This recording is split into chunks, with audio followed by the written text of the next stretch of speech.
선영이 할머니가 할아버지, 왜 작은 할아버지인가요? 되시는 우리 분께서 위독하십니다. 그래서 지방에 또 내려가서 있는데요. 기도해 주시고요.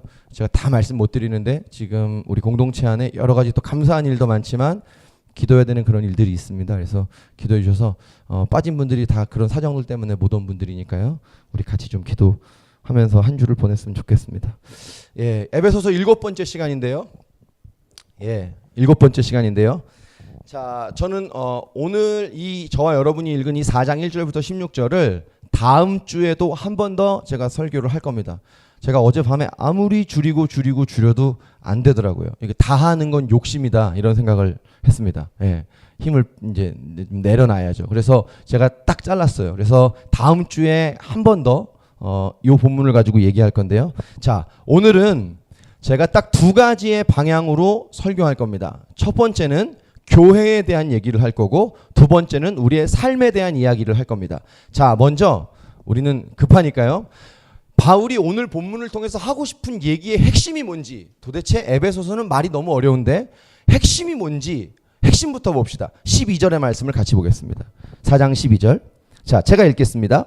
이는 성도를 온전하게 하며 봉사의 일을 하게 하며 그리스도의 몸을 세우게 하려 하심이니라. 자, 여러 가지 많은 말이 있는데 오늘 말씀의 핵심은 이거예요. 그리스도의 몸을 세워라 이겁니다. 여러분, 그리스도의 몸은 교회예요. 교회. 자, 1장 23절의 말씀 보여주시죠. 1장 23절 제가 읽어드릴게요. 교회는 그의 몸이니 만물 안에서 만물을 충만케 하시는 이의 충만함이니라. 여러분, 그리스도의 몸이 뭐냐면 교회예요. 교회. 예, 여러분 아시죠? 그리스도의 몸이 교회입니다. 제가 수련회 때 여러분들에게 말씀을 드렸는데요. 제가 몇 개월 동안 교회에 대한 고민을 굉장히 많이 했다고 말씀을 드렸습니다. 깊고 넓은 교회가 하나님 앞에서 바른 교회인가? 바르게 가고 있는가? 지금 우리의 형편과 모양에 상관없이 우리는 하나님 앞에 올바른 교회인가? 자, 제가 오늘 이 설교를 통해서요. 교회의 방향이나 계획을 여러분들에게 나누고 싶은 게 아니고요. 자, 이겁니다. 제가 오늘 얘기하고 싶은 것은요. 우리가 그리스도의 몸인 교회, 우리 깊고 넓은 교회, 우리의 몸을 잘 세워야 한다는 겁니다. 잘 세워야 할 때라는 거예요.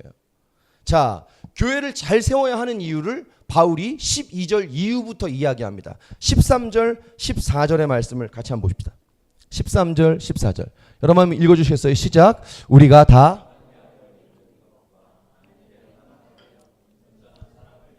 그리스도의 장성한 분량이 충만한 데까지 이르리니 이는 우리가 이제부터 어린아이가 되지 아니하 사람의 속임수와 풍조에 밀려 요동하지 않게 하려 함이라. 자, 여기도 굉장히 말이 많은데요. 이런 거예요.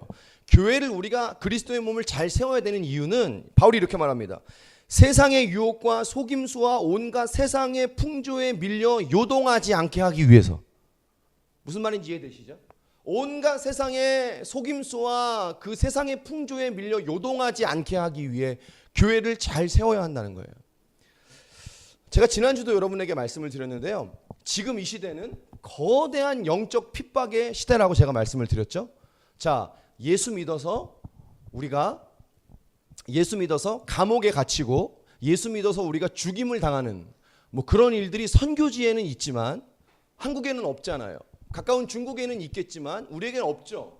자, 그러나 그런 것만이 핍박이 아니고 눈에 보이지 않는 핍박이 있다고 제가 말씀을 드렸죠. 핍박 같지 않은 핍박.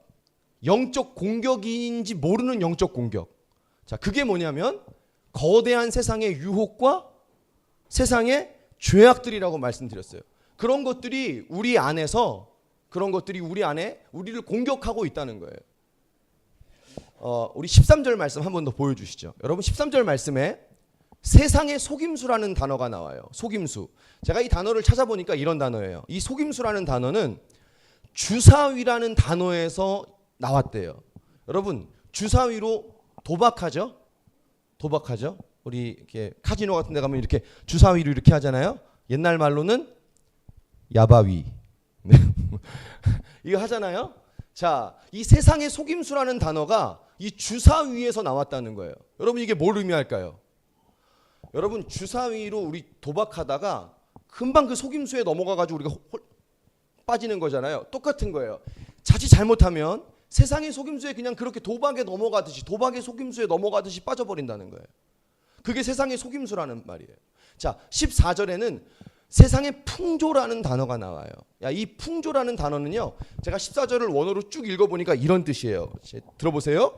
이리저리 바람에 흔들리고 운반되는 모습이다. 자, 상상해보세요. 이리저리 바람에 흔들려서 운반되어지다. 능동태예요, 수동태예요? 능동태예요, 수동태예요? 수동태죠. 내가 끌려가는 거예요. 이리저리 바람에 흔들려서 끌려가는 거예요. 그러니까 내 기준이 없이 흔들리고 요동하는 거예요. 이게 세상의 풍조라는 거예요. 여러분, 지금 시대가 이런 시대라는 거예요. 그래서 그리스도의 몸인 교회가 온전히 세워지지 않으면 우리 신앙인들이 온전히 이 시대와 이 세대 가운데 신앙생활하기 어렵다는 거예요. 자, 그래서 그 대안을 하나님이 뭐로 세우셨느냐? 교회로 세우신 줄 믿습니다. 교회가 대안이에요. 더 정확히 말하면 교회의 머리 대신 예수 그리스도이십니다. 아멘. 자, 그래서 여러분, 교회는요, 방주 같아요. 여러분, 노아의 방주를 교회로 우리가 비유하는 얘기를 많이 들으셨죠? 창세기 6장 13절 14절 말씀 보십시다. 같이 읽어볼까요? 네, 제가 읽어볼게요. 하나님이 노아에게 이르시되 모든 혈육 있는 자의 포악함이 이 땅에 가득하므로 그 끝날이 내 앞에 이르렀으니 내가 그들을 땅과 함께 멸하리라. 너는 고페로 나무로 너를 위하여 방주를 만들되 그 안에 칸들을 막고 역청을 그 안팎에 칠하라. 자, 하나님의 명령이 노아에게 임했어요. 너 방주를 지어라 하는 거예요. 자, 근데 여러분, 방주의 재료가 뭐냐면 첫 번째, 고페르 나무예요. 여러분, 이 고페르 나무는 잣나무예요. 제가 찾아보니까요, 이 잣나무는 수축과 팽창이 거의 없대요. 그래서 아주 좋은 가구, 아주 뛰어난 비싼 건축물을 질 때 이 잣나무를 쓴대요. 배 짓기에는 딱이겠죠, 그죠? 물 때문에 이게 얼마나 요동이 있겠어요, 그죠? 자, 두 번째 재료가 뭐냐면 역청이에요. 이 역청은요, 마치 본드 같은 건데 방수 재료예요. 여러분, 하나님이 노아에게 방주를 지으라고 하는데 이 두 가지를 통해서 방주를 지으라고 하시는 게 무슨 의미가 있을까요? 생각해 보세요. 여러분, 홍수가 나면 온 세상이 물로 범람합니다. 노아 가족 외에는 구원받은 사람이 없어요. 여러분, 방주 바깥에는요, 우리 교회를 지금 방주라고 생각해 보면 요 방주 바깥에는 사망의 물이 넘실거리는 거예요. 상상해 보세요. 노아 가족 외에는 구원받은 사람이 없잖아요. 죽은 사망들이 다 둥둥 떠다닐 거 아니에요. 근데 여러분, 그 죽음의 사망의 물결이 배 안으로 들어오지 못하도록 막아주는 게 고페르 나무고, 그게 역청이고, 그게 방주고, 그게 교회라는 거예요. 여러분, 이 세상에 사망의 죽음의 물결이 아주 그럴듯한 인간의 사상과 철학과 인본주의와 만몬과 그 썩은 물들이 흘러들어오지 않도록 막아주는 것, 이것이 교회라고 얘기하는 거예요. 그래서 여러분, 우리가 그리스도의 몸을 잘 세워야 하는 줄로 믿습니다. 근데 사실 우리가 세우는 게 아니고요, 성령이 이미 세우신 것을 우리가 지켜내라는 의미예요. 사실은 이미 주님이 교회를 세우셨잖아요. 우리가 지켜내는 것이죠. 제가 이번 주에요, 우연히 신문 기사를 읽다가 8월 한 달, 2018년 8월 한 달 취업률을 제가 봤는데요. 8월 달에 취업한 사람의 숫자가 한국에 3,000명이라는 거예요. 이게 많은 숫자가 아니라 진짜 최악이라는 거예요. 7월 달에는 5,000명이었는데 8월 달에는 3,000명으로 줄은 거예요. 근데 이게 IMF 이후에 19년 만에 최저치. 40대 이상의 근로자들이 취업한 취업률은요, 27년 만에 최저. 이게 8월 달이었어요. 저희가 요번에 수련회로 가평에 펜션에 갔다 왔는데, 그 펜션직이 재윤이가 선발대로 갔을 때 같이 편의점에 차를 타고 나가서 들어오는데 재윤이가 저한테 이런 얘기를 하더라고요. 목사님, 가평에 펜션이 몇 개인 줄 아세요? 좀 많아 보이는데 몇 개 정도 되실 것 같으세요? 예? 100개? 누가 100개를? 1,000개. 가평역에서 다리 하나 건너가면 춘천인데 그 지역에 있는 펜션 1000개. 여러분 신도림역 주변, 신도림역 여기 우리 인근에 있는 분들, 신도림역 주변에 치킨집이 몇 개인 줄 아세요? 790개. 이거는 제가 어떤 목사님 설교 듣다가 통계청에서 통계낸 자료를 제가 들은 거예요. 이게 지금 생존이 가능할까요? 펜션 1000개, 치킨집 790개. 아 미안해, 우리 취업을 준비하고 있는 대학생들 미안해. 이게 생존이 가능한 얘기예요. 제가 무슨 얘기를 하려고 하냐면요, 정리해 드릴게요. 여러분 이 시대는요, 눈에 보이지 않는 거대한 영적 공격, 사망의 물결이 우리를 끊임없이 공격할 뿐만 아니라 한편으로는 도대체 이 사회를 보면 소망이 하나도 없어요. 희망이 하나도 없어요. 그래서 힘 빠지는 거예요. 사회를 보면 낙담케 되는 거예요. 제가 그랬잖아요. 청년들이 왜 이렇게 기운이 없어? 얘네 청년이야 기성세대야. 청년들이 힘 빠지는 이유가 있는 거예요. 근데 여러분 이런 세상에 썩은 물결들이 들어오지 못하도록 막아서는 대안으로 하나님은 교회를 세우셨다는 거예요. 여러분 교회는 연약합니다. 왜 연약할까요? 연약한 우리가 모여있기 때문에 그래요. 교회는 힘이 없어요. 문제가 많아요. 왜? 문제 많은 우리가 모였기 때문에. 그러나 우리 때문에 교회가 대안이요 소망이 아니라 예수 때문인 줄 믿습니다. 복음 때문이에요. 교회 안에 있는 복음 때문. 자, 이제 우리 오늘 중심적인 얘기를 해볼까요? 그리스도의 몸인 교회를 잘 세워야 되는데 어떻게 세워야 될까요? 오늘 바울이 그걸 친절하게 얘기해 줍니다. 제가 사실 오늘 설교를 뒤에부터 한 거예요. 바울은 어떻게 세워야 되는지를 먼저 얘기하고 교회를 잘 세우라고 얘기하거든요. 근데 제가 이해를 돕기 위해서 거꾸로 제가 순서를 바꾼 거예요. 어떻게 세워야 되냐? 자, 여러분이 아까 읽어주셨던 4장 1절부터 3절의 말씀입니다. 4장 1절부터 3절 눈으로 보시죠. 제가 읽겠습니다. 그러므로 주 안에 갇힌 너희를 내가 권하노니, 주 안에서 갇힌 내가 너희를 권하노니, 너희가 서로 부르심을 받은 일에 합당하게 행하여 모든 겸손과 온유로 하고 오래 참음으로 사랑 가운데서 서로 용납하고 평안에 매는 줄로 성령이 하나 되게 하신 것을 힘써 지키라. 핵심은 이거예요. 성령이 하나 되게 하신 것을 힘써 지키라. 더 쉽게 얘기합시다. 하나 되라 이거예요. 하나 되라 이거예요. 여러분, 자, 저를 보시겠어요? 여러분 좋은 교회는 하나 되는 교회예요. 여러분 좋은 교회는요, 프로그램이 좋아서 좋은 교회 아니에요. 여러분 건물이 좋아서 좋은 교회 아니에요. 주차할 곳이 넉넉해서 좋은 교회 절대 아닙니다. 전철역에서 가까운 교회, 교통에 이점이 있지만 좋은 교회라고 할 수 없어요. 여러분 오늘날의 교회의 문제는 자꾸 교회를 눈에 보이는 프로그램과 하드웨어, 이런 시스템, 이런 거로 자꾸 평가하는 게 문제예요. 여러분 교회 안에 목사님의 설교가 중요할까요? 중요하지 않을까요? 중요하죠. 제가 부담스러워요 아주. 그래서 중요합니다. 근데 제가요 목회자로 설교해 보니까요, 설교가 교회에서 제일 중요한 거 아니에요. 아니더라고요.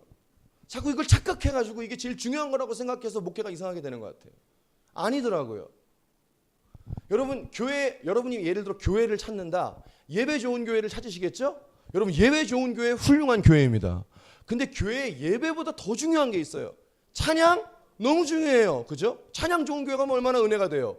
근데 교회에 예배 좋은 거, 설교 좋은 거, 찬양 좋은 거보다 더 중요한 게 있어요. 하나 되는 거예요.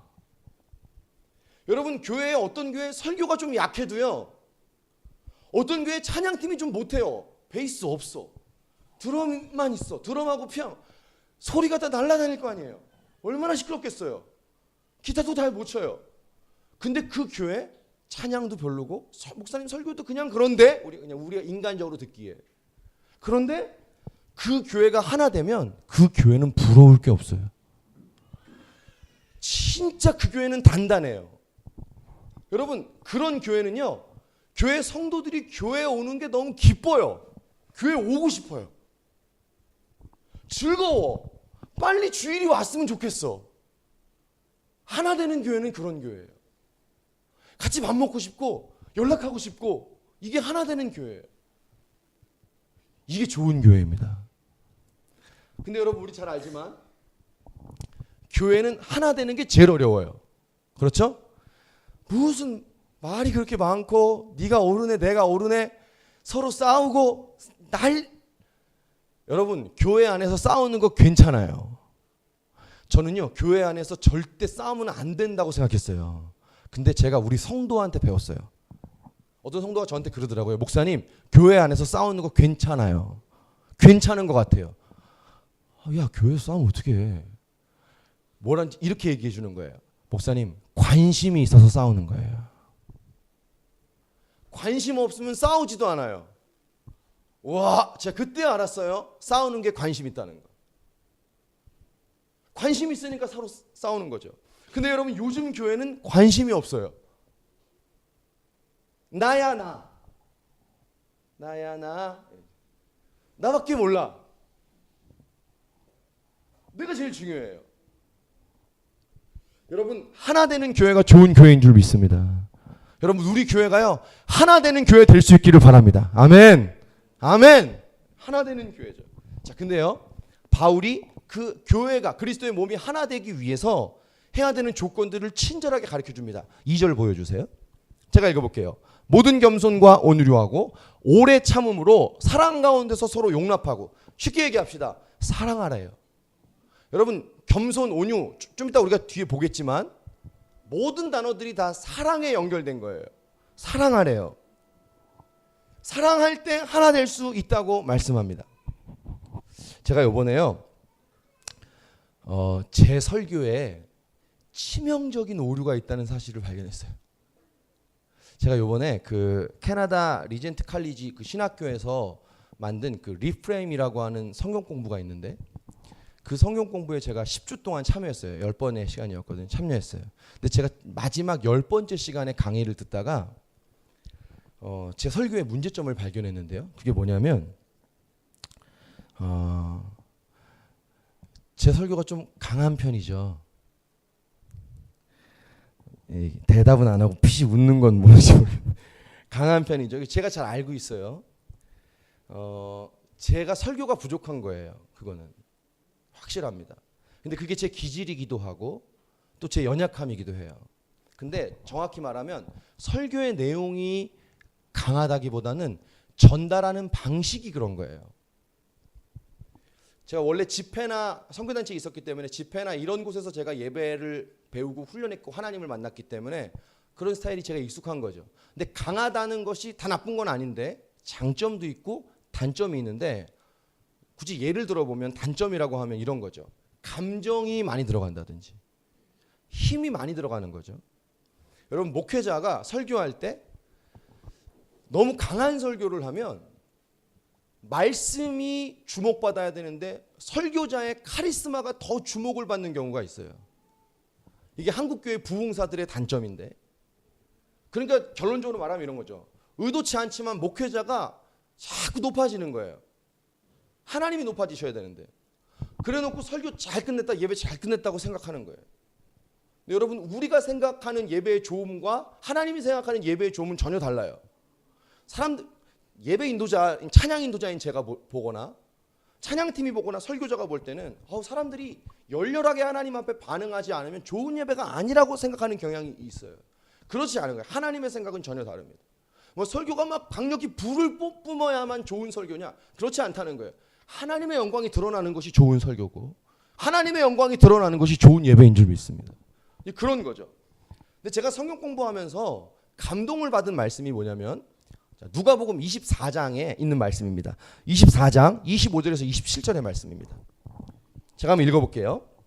이르시되 미련하고 선지자들이 말한 모든 것을 마음에 더디 믿는 자들이여, 그리스도가 이런 고난을 받고 자기의 영광에 들어가야 할 것이 아니냐 하시고, 이에 모세와 모든 선지자의 글로 시작하여 모든 성경에 쓴 바 자기에 관한 것을 자세히 설명하시니라. 자, 저를 보시죠. 여러분, 이 배경을 좀 이해하셔야 되는데요. 이 배경이 어떤 배경이냐면 예수님이 십자가에서 죽으셨어요. 그래서 예수님을 따르던 제자 중에 엠마오의 두 제자가 있었는데, 이 엠마오의 두 제자가 예수님이 허탈하게 돌아가시니까 너무 허무해가지고 모든 것을 포기하고 자기의 고향인 엠마오로 돌아가고 있는 거예요. 자, 지금 이 두 사람은요 예수님이 부활하신 걸 모르고 있는 상황입니다. 몰랐어요.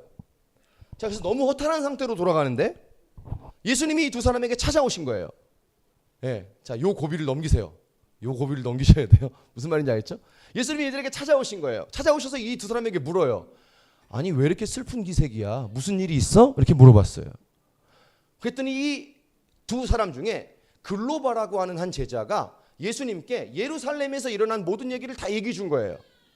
뭐 예수님이라는 분이 계셨는데 돌아가셨다 그런 얘기를 했겠죠? 자, 그랬더니 예수님이 그 얘기를 들으시고 나서 성경의 이야기를 모세로부터 시작해서 그냥 쭉 풀어주셨어요. 그때 결과가 어떻게 됐냐면 이들이 회복됐어요. 아멘. 예수님이 누구인지 알아봤어요. 처음엔 몰랐거든요. 예수님을 알아봤어요. 예수님이 처음에 왔을 때 예수님 못 알아봤는데 알아봤어요. 그리고 다시 가던 길을 돌이켜 예루살렘으로 돌아갔어요. 이들의 영혼이 회복된 거예요. 여러분 제가 감동받은 메시지가 뭐냐면 두 가지예요. 첫 번째는요. 여러분 예수님이 자기를 알아보지 못한 이 제자들에게 야 나야 나 예수님이야 라고 직접적으로 말씀하실 수 있는데 그러지 않았다는 거예요.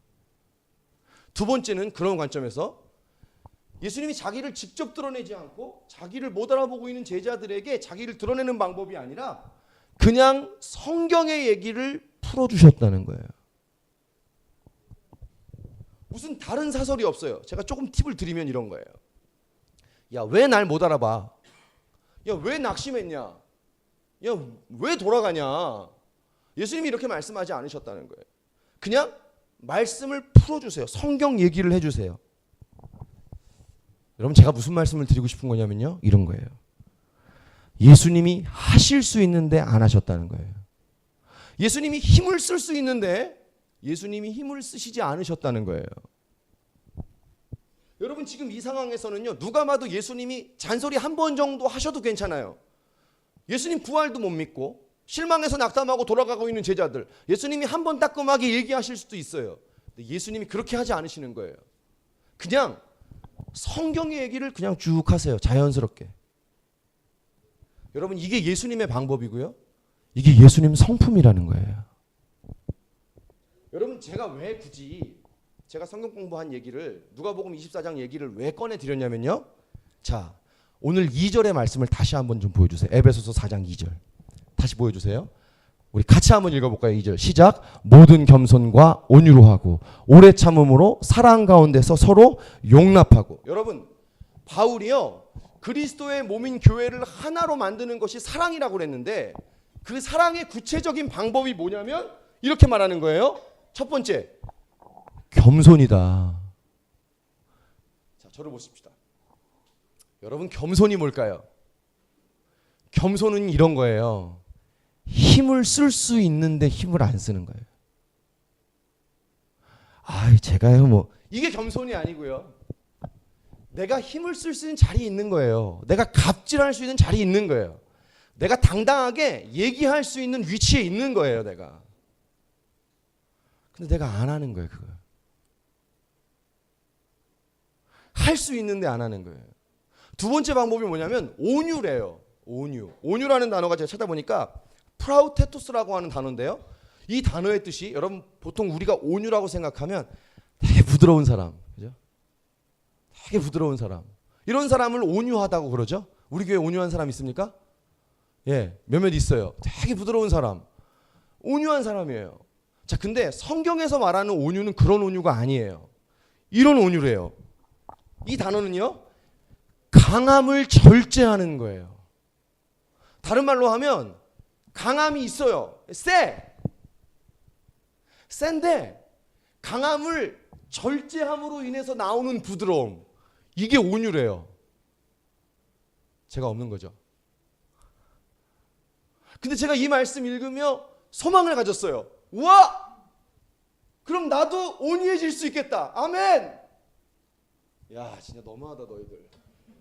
목사님은 절대 온유할 수 없어요. 이거는 온유해질 수 있겠다. 왜요? 온유가 강함이 없는 게 온유가 아니고 강함이 다스려진 게 온유니까요. 여러분 여기 혹시 내가 너무 강해, 난 너무 세, 여러분 우리는 온유해질 수 있습니다. 온유는요 그러니까 훈련되어지는 것입니다. 강함이 다스려질 수 있는 거예요. 훈련되어지면 온유해질 수 있다는 거예요. 뭐 우리 다 그렇지만 요즘 사람들 보면 진짜 강해요. 진짜 세요. 할 말은 다 하죠. 그렇죠? 어떤 사람은 보면 안 강해 보여. 너무 온유해 보이는데 얘기해 보면 진짜 강해. 진짜 강해. 이 강함이 1도 없어 보이는데 너무 강한 사람들이 있어요. 여러분, 우리의 강함이요, 훈련되어져 온유가 될 수 있기를 축복합니다. 여러분, 제가 누가복음 24장에 예수님 얘기를 꺼낸 이유가 이거예요. 예수님이 너무 겸손하고 너무 온유한 거예요. 얘기할 수 있단 말이에요. 안 하는 거예요. 힘을 쓸 수 있는 위치에 계시단 말이에요. 안 하시는 거예요. 이 얼마나 놀라운 겸손이고 이 얼마나 놀라운 온유입니까? 여러분, 제가 말씀을 준비하다가 여기까지 딱 왔는데요, 그러고 보니까 느껴지는 게 있어요. 뭐냐면, 여러분, 우리 삶의 관계의 문제, 우리 삶의 공동체 안에서의 문제, 우리가 처해 있는 곳에서의 모든, 예를 들어 관계 안에 상처를 받는 것이든 이런 거는요, 다 여기서 비롯되는 것 같아요. 뭐 때문에 그럴까요? 어디서 비롯될까요? 자기 힘을 제어하지 못하는 거예요. 내 강함을 절제를 못하는 거예요. 그냥 툭툭 던지는 거예요. 내가 말하고 싶은 대로 하고. 여러분, 우리가 피곤하고 예민해지면 그냥 말이 툭툭 집어던져서 나갈 때가 있잖아요. 근데 우리의 그렇게 그냥 툭툭 던지는 그런 말들이 사실 상대방에게 우리가 원튼 원하지 않든 원하지 않겠죠. 굉장한 아픔과 상처를 주고 있다는 걸 우리가 몰라요. 왜 모를까요? 왜 모를까요? 간단해요. 그게 내 방식이기 때문입니다. 아니 내가 말하고 싶은 대로 말하는데 그게 무슨 상관이 있겠냐는 거예요. 내 방식, 내가 익숙한 방식이기 때문에 그게 문제라는 걸 알 수 없는 거예요. 그런데 그것 때문에 서로 상처를 주고 그리스도의 몸인 교회가 하나 되지 못한다는 거예요. 오늘 형준이 안 왔군요. 얘는 언제 교회 오지? 형준이 안 왔는데, 형준이가 권투합니다. 얘 스텝이 장난이 아니에요. 권투는 우리가 보통 주먹으로 하는 거라고 생각하는데 권투는 목사님 다리로 하는 거예요. 그러더라고. 와, 엄청 빨라요. 스텝을 수련회 와가지고 아침에 우리 다 새벽에 깨워서 이 권투 스텝 가르쳐 준다고 그랬는데 수련회를 아예 안 왔어. 자, 이 형준이가 권투를 하는데요. 형준이도 저한테 그런 얘기를 했어요. 여러분, 권투에서 무서운 건 스트레이트 한 방이 아니에요. 권투에서 무서운 건 훅이 아니에요. 권투에서 무서운 건 어퍼컷이 아닙니다. 한 방이 아닙니다. 권투에서 무서운 건 뭐예요? 잽이에요. 툭툭 치고 빠지는 거예요. 툭툭. 1라운드에 툭툭 몇 대 맞았어요. 이까짓 거. 10라운드까지 그거 잽을 계속 허용하면 나중에 다리가 풀린대요. 그때 툭 건드리면 쓰러진다는 거예요. 여러분, 가랑비에 옷 젖는지 모르는데 옷 다 젖는 거죠. 여러분, 혹시 오늘 이 중에 어떤 누구의 말에 상처를 받으신 분이 계시면 결정적 한 방 때문에 상처받으신 게 아닐걸요? 그 사람이 했던 그 잽이 자꾸 쌓이는 거예요. 화가 나는 거예요. 내게 상처가 되는 거예요. 여러분, 영적인 것도 똑같아요. 마귀는요, 우리에게 한 방, 한 방을 주면 우리가 알아차리거든요. 알아차리시길 바랍니다. 한 방을 주면 금방 알아차려요. 그래서 마귀는 자꾸 사망과 유혹의 잽을 쪽쪽쪽 날려요. 그러다가 계속 맞다가 우리가 다리가 풀리고 영적 그로기 상태가 되면 그때 한 방 쿵 하는 거예요. 무서운 건 스트레이트가 아닙니다. 한 방이 아닙니다. 한 가지만 더 생각해 볼 게 있는데요. 여러분, 우리가 본의 아니게, 제가 청년사역조에서 이런 얘기를 하는 거예요. 제가 본의 아니게 우리가 어른들의 말씀에 상처를 받는 이유도 이와 같은 거예요. 자, 제가 어른들을 비난하자는 건 아닙니다. 여기 아버지도 계시고 우리 하성교 사님도 계신데 그런 얘기 아닙니다. 들어보세요. 여러분, 우리 어르신들의 말씀의 패턴은 이래요. 제가 몇 가지로 정리해서. 첫 번째, 당신 익숙한 대로 말해요. 익숙한 대로 말해요. 툭툭 던져요. 그냥 쉽게. 야, 인생 그렇게 복잡하게 살지. 툭툭 던져요. 두 번째, 말이 굉장히 직접적이에요. 팩트 중심이에요. 팩트, 폭력. 그분들이 폭력을 행사한다는 건 아니지만 말이 굉장히 직접적이에요. 직설적이에요. 세 번째, 과정이 없어요. 결과만 딱 얘기해요. 예를 들어 야, 이것도 못해. 왜 이렇게 믿음이 없어? 우리는 잘 모르겠거든요. 청년들은 설명을 해주면 좋겠어요. 여기서 어떻게 신앙생활해요? 여기선 하나님께 어떻게 하면 돼요? 설명을 좀 해주면 좋겠는데 설명을 안 해줘요. 결론만 딱, 팩트만 딱.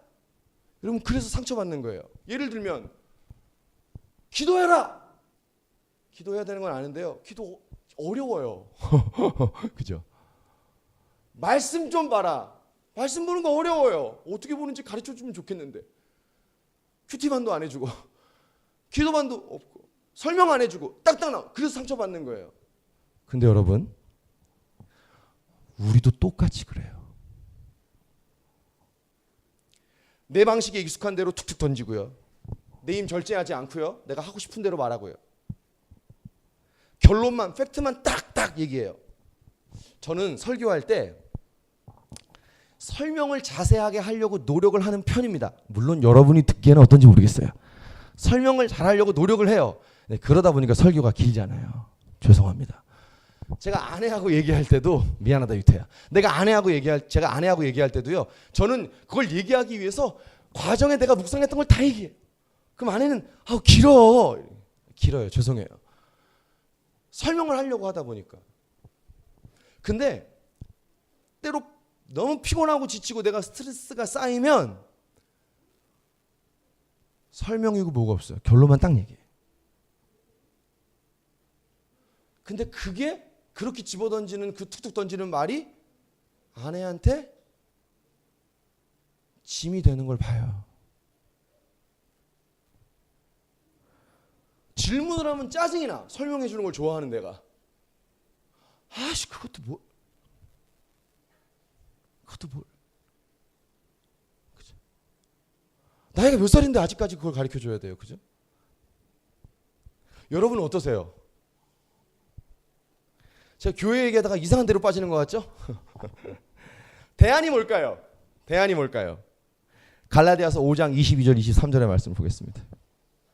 갈라디아서 5장 22절 23절. 중요하니까 같이 읽죠. 시작. 오직 성령의 열매는 사랑과 희락과 화평과 오래 참음과 자비와 양성과 충성과 온유와 절제니 이 같은 것을 금지할 법이 없느니라. 아멘. 여러분, 오늘 바울이요, 교회를 하나 되기 위해서 사랑하라고 얘기하면서 우리에게 친절하게 얘기해 준 그 단어들이 사실은 뭐냐면 성령의 열매라는 거예요. 자, 따라해 볼까요? 성령의 열매. 성령의 열매예요. 여러분, 이 성령의 열매는 이런 거예요. 내가 성령으로, 잘 들어보세요. 개념이 중요합니다. 내가 성령으로 충만할 때 나타나지는 거예요. 이 얘기는 무슨 얘기냐면 우리에게는 그 능력이 1도 없다는 겁니다. 없어요. 성령으로 충만할 때 나오는 거예요. 내 안에 계신 성령님이 역사하시는 거예요. 여러분, 이 겸손이라는 단어가요, 마틴 로이드 존스 목사님이라고 아주 유명한, 진짜 유명한, 책 감사합니다. 마틴 로이드 존스 목사님이 이 부분을 이 겸손, 이 에베소 4장의 겸손을 이렇게 설명했어요. 예수님의 앞치마라는 문구를 썼다는 거예요. 여러분, 예수님이 언제 앞치마 쓰셨나요? 예수님이 요리하신 적 있나? 요한복음 제일 마지막 장에 베드로 위에서 아침 식사해 줄 때 앞치마 하셨나요? 그 장면 나오나? 여러분, 예수님이 앞치마 하셨다는 게 뭐냐면 이런 거예요. 예수님이 친히 허리에 수건을 동이고 제자들의 앞에 무릎을 꿇고 제자들의 발을 씻겨주신 장면을 얘기하는 거예요. 여러분, 겸손이 이런 거래요. 누구 앞에 무릎 꿇고 누구보다 높은 사람이, 힘쓸 수 있고 갑질할 수 있는 사람이 무릎 꿇고 그 사람의 발을 씻겨주는 게 겸손이래요. 우리에게 없어요. 없습니다. 저에게 일도 없습니다. 그러고 싶은 마음도 없습니다. 때로는. 그렇죠? 없습니다. 자, 그런데 두 번째 말하고 싶은 건 뭐냐면 이런 겁니다. 선포합니다. 우리에게 없는 것을 하나님은 정죄하지 않습니다. 자, 아멘 한번 할까요? 여러분, 하나님은요, 우리에게 없는 능력 가지고 없다고 정죄하시는 분이 아니세요. 그럼 뭘까요? 이거예요. 하나님은 없다고 정죄하는 게 아니라 우리에게, 이게 성령의 열매라고 말씀을 드렸죠? 성령으로 기름 부어주기를 원하세요. 기름 부어주면 사랑이 되는 거예요. 사랑이. 성령으로 기름 부어주면 겸손이 되는 거예요. 내가 말할 수 있는데 말 안 하는 거예요. 힘 쓸 수 있는데 힘 빼는 거예요. 감정 빼는 거예요. 성령이 그렇게 하시는 거예요. 내 안에 있는 능력이 아니라. 여러분 사실 이게 성령의 열매라고 말하지만 다른 말로 바꾸면 이런 말이에요. 이게 예수님 성격이에요. 여러분 예수 믿는 것은 예수님의 성품을 닮아가는 일인 줄 믿습니다. 근데 여러분 이게 예수님 성품이에요. 우리가 이거 닮아가래요. 일도 못 닮습니다. 저는 자신이 없습니다. 어떻게 닮아가요? 이런 말이에요. 이런 성격을 온유한 척 인위적으로 만들라는 얘기가 아닙니다. 뭐 하라는 거예요? 성령의 능력으로 살라는 것입니다. 성령의 능력이 우리를 지배할 때 예수님의 성품이 나와지는 거예요. 오늘 자기 삶을 보실 때 내 성품 왜 이렇지? 오늘 얘기한 것뿐만 아니라 왜 나는 이렇게 담대하지 못해? 제가 솔직하게 말할까요? 오늘 선교사님도 오시죠. 아버지도 계시죠. 설교 강단에 설 때마다 언제나 두렵고 떨리는데 누가 온다 그러면 사람이니까 난 왜 이렇게 담대하지 못하지? 난 왜 이렇게 온유가 없지? 나는 왜 이렇게 예수님의 성품이 없지? 정죄하지 마세요. 대신에 성령의 은혜를 구할 수 있기를 축복합니다. 답 성령님이에요. 제가 수련회 때 그랬죠. 성령님은 우리에게 살아갈 힘을 주십니다. 아멘. 성령님은 우리에게 사랑할 힘을 주십니다. 성령님은 우리에게 겸손할 수 있는 힘을 주세요. 성령님은 우리에게 온유할 수 있는 은혜를 주세요. 성령님은 우리에게 버틸 힘을 주세요. 그래서 우리에게 성령님이 필요해요. 우리 예배가 그런 예배 될 수 있기를 축복합니다. 예, 여러분 오늘 아까 제가 말씀드렸는데 광고 드렸는데 공동체를 새롭게 개편하기 위해서 우리가 써서 내는데요. 우리 그동안 부족한 게 있었다면 다시 잘 세우고 개선해서요. 그리스도의 온전한 한 몸을 세워갈 수 있기를 주님 이름으로 축복합니다. 아멘. 자, 이게 교회를 세워라예요. 자, 이제 두 번째예요. 두 번째는 아주 짧게 몇 줄 얘기하고 마칠 거예요. 다음 주에 더 해야 되는 건데요.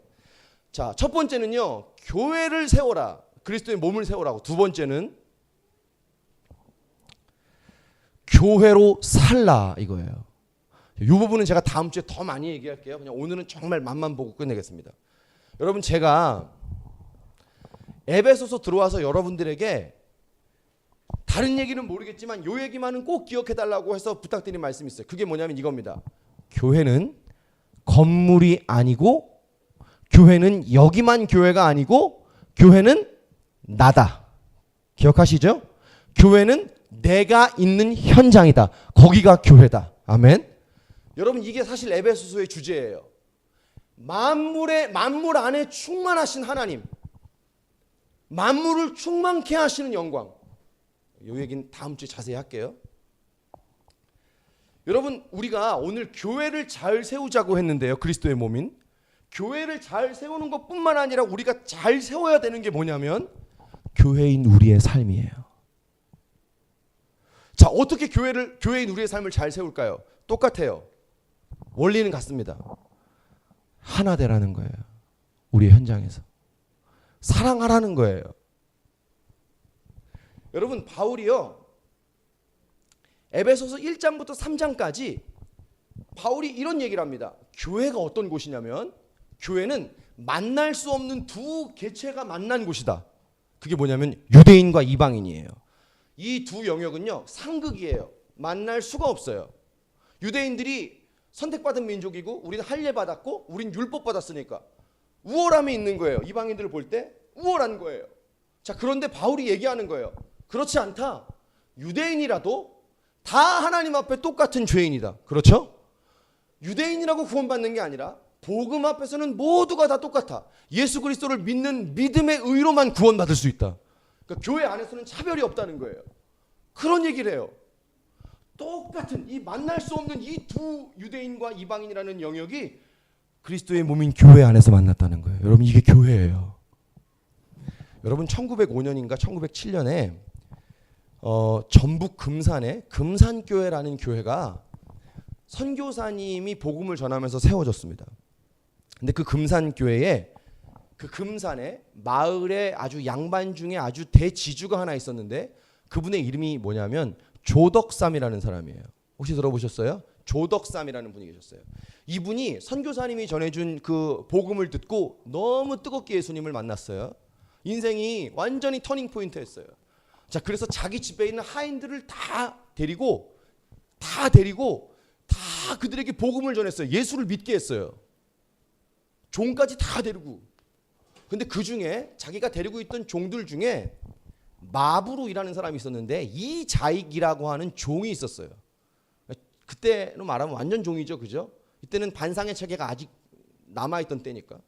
근데 이 자익이라고 하는 이 사람하고 이 조덕삼이라고 하는 이 양반하고 둘이 같이 교회에서 집사가 된 거예요. 근데 어느 날 집사에서 이제 장로 선출을 하는데 교인들 모두가 다 누가 봐도 조덕삼이 장로가 될 거라고 생각했는데 어그머니나 마부인 종인 이자익이 장로가 된 거예요. 여러분, 반상의 체계가 있던 이 당시에 종이 장로가 되고요, 양반이 그 밑에 된 거예요. 물론 교회 안에 직분이란 그런 건 아니지만, 여러분, 근데 이 사실을 조덕삼이, 양반인 조덕삼이 이렇게 말해요. 사람들 앞에. 이것은 하나님의 뜻입니다. 내가 이 장로님을 잘 섬기고 모시고 보필하겠습니다. 우리 교회를 위해서. 여러분, 이게 복음의 힘입니다. 너무나 놀랍죠? 유대인과 이방인이 만날 수 없는 이 두 개체가 교회 안에서 만났다는 게 이런 겁니다. 제가 한 가지 얘기만 하고 오늘 예배 마칠게요. 제가 영상을 오늘 보려고 좋은 영상이 하나 있었어요. 여러분, 로마서 큐티를 여러분 하고 계시는데 로마서에 바울이 이렇게 말합니다. 우리는 예수 그리스도로 말미암아 죄에서 자유케 되고 해방된 존재일 뿐만 아니라 이렇게 말해요. 하나님을 위해 열매를 맺을 수 있는 자다.